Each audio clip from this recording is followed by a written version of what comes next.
ఈరోజు దేవుని వాగ్దానము. దేవునితో ప్రతిదినం.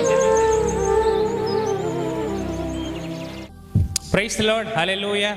ఈరోజు ప్రతి ఉదయం దేవుని వాగ్దానం వింటూ ఆశీర్వదింపబడుతున్నారు. ఎంతగానో ఆశ కలిగి ఉన్నాను. ప్రతిదినం కూడా మీరందరూ కూడా దేవుని వాగ్దానం చేత ఆదరింపబడుతున్నారని ఎంతగానో సంతోషంగా ఉన్నాను.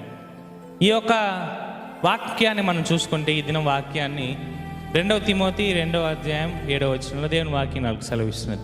అన్ని విషయాలందు ప్రభు నీకు వివేకమును అనుగ్రహించును గాక. హల్లెలూయా. గమనించండి, చాలాసార్లు మనం చేసే ప్రతి పని అందును, సేవకులు కొంటే సేవలోను, పరిచారకులు ఉంటే పరిచర్యలోను, అలాగనే ఉద్యోగ రీతికి ఉంటే ఉద్యోగంలోను, కుటుంబ రీతికి ఉంటే కుటుంబంలోను, స్నేహితుల మధ్యలో ఉన్నడలా, బంధువుల మధ్యలో ఉన్నడలా, స్నేహభిలాష మధ్యలో ఉన్నడలా, దేవుడు మనలను ఒక మాటను అంటున్నాడు. ఏంటంటే, ప్రభు నీకు వివేకం అనుగ్రహించును గాక. అన్ని విషయంలో మనకు వివేకం ఉండాలంటాను. హల్లెలూయా. అన్ని విషయాలందు ఎలా ఉండాలి? మనకు వివేకం ఉండాలి. వివేకం దేనికి సాదృశ్యం అంటే తెలుసా? వివేకం ఉండేలా ఏ పనిని ఎలాగ చేయాలో, ఏ పనిని ఎలా కొనసాగించాలో, ఏ పని ఎలాగ ప్రారంభించాలో వివేకం మనకు నేర్పిస్తుంది. వివేకం అంటే తెలివో, జ్ఞానమో, ఇవన్నీ కూడా దేవుని ఎందుకు గుప్తములై ఉన్నవి. తెలివి, జ్ఞానము, సర్వసంపదలు దేవుని ఎందుకు గుప్తములై ఉన్నవి దేవుని వాక్యం సెలవిచ్చింది. అలాగనే మనం గమనించాలి, నీ పని విషయంలో, నువ్వు చేసే ఉద్యోగ రీతిలోనో, అన్ని విషయంలో కూడా ప్రభువు నీకు వివేకాన్ని అనుగ్రహిస్తాడు. అంటే ఈ మాటని పౌలు గారు తిమోతికి మాట్లాడుతున్నాడు అనమాట. తిమోతి సేవలో ఉన్నప్పుడు తిమోతితో పౌలు గారు అంటున్న మాట ఏంటంటే, ప్రభువు నీకు అన్ని విషయాల్లో వివేకాన్ని కలుగు చేస్తాడు. ఎందుకంటే ఆయన సేవలో ఉన్నాడు కాబట్టి దేవుడు అనుగ్రహించాడు. ఈ వీడియోని చూస్తే నీవు చదువుకుంటూ ఉండొచ్చేమో, లేదంటే ఉద్యోగంలో ఉండొచ్చేమో, లేదంటే ఒక పనిలో మీరు ఉండొచ్చేమో. దేవుని వాక్యం సెలవిచ్చిన ప్రకారం దేవుడు నీకు వివేకాన్ని అనుగ్రహిస్తాడు.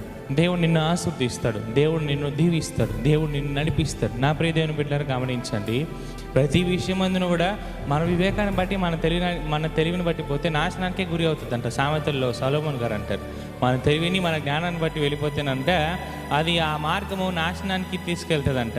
మన సొంత నిర్ణయాలు తీసుకున్నప్పుడు కూడా ఆ మార్గం గోతిలోకి మనం వెళ్తామనంట.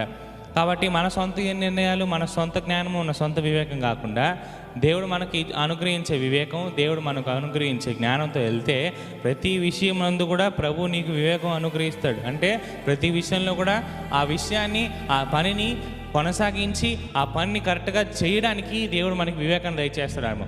ఈరోజు అలాగ ఉన్నారేనో మీరు, నేను, మేబీ నేను కూడా ఉండొచ్చాము, మేబీ మీరు ఉండొచ్చాము. ఎవరున్నప్పటికీ కూడా ప్రభువు దేవుడు మనకు వివేకాన్ని అనుగ్రహిస్తాడు.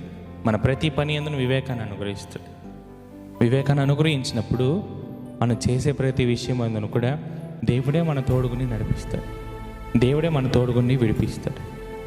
నా ప్రియ దేవుని బిడ్డలు గమనించండి, దేవుడు మన తోడుగుంటాడు. దేవుడు మనల్ని నడిపిస్తాడు. దేవుడు మనకు వివేకాన్ని కలుగు చేస్తాడు, వివేకాన్ని దయచేస్తాడు. ఎందుకంటే ప్రతి విషయం అందును కూడా దేవునికి కృతజ్ఞతాస్తుతులు చెల్లించడానికి పౌలు గారు అంటారు. అలాగున ప్రతి విషయం నందు కృతజ్ఞతాస్తుతులు చెల్లించాలంటే ఆ పని కరెక్ట్గా జరిగితేనే కదా, కరెక్ట్గా చేస్తేనే కదా మన మనసు బాగుంటుంది, మన తలంపులు బాగుంటుంది.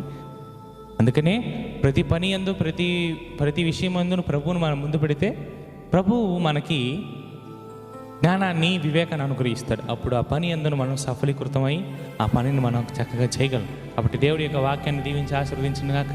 ప్రార్థన చేసుకుందాం. సర్వశక్తి మంత్ర స్తోత్రం. అవునేసయ్య, నీ యందు ఉన్నడలా నీవు మాకు వివేకాన్ని కలుగు చేసిన అనుగ్రహించినలా మేము ప్రతి విషయం అందును కూడా మేము చక్కగా ఆ పనిని చేయగలం. చక్కగా ఆ పనిని మేము చేసి సంపూర్తి చేయగలం.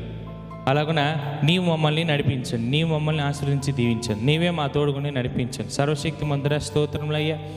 యేసయ్య, మీరే మా తోడుగుండమని ప్రార్థిస్తూ ఉన్నాను. మీరు మాకు వివేకాన్ని అనుగ్రహించండి, మీరు మాకు జ్ఞానాన్ని అనుగ్రహించండి. మా ప్రతి పని యందు మీరే మాకు తోడుగుండి మమ్మల్ని నడిపించమని ప్రార్థిస్తూ మీకే వందనం చెల్లిస్తూ యేసుక్రీస్తు నామంలో అడిగి వేడుకొంచున్నాను తండ్రి. ఆమేన్. హల్లెలూయా. Praise the lord.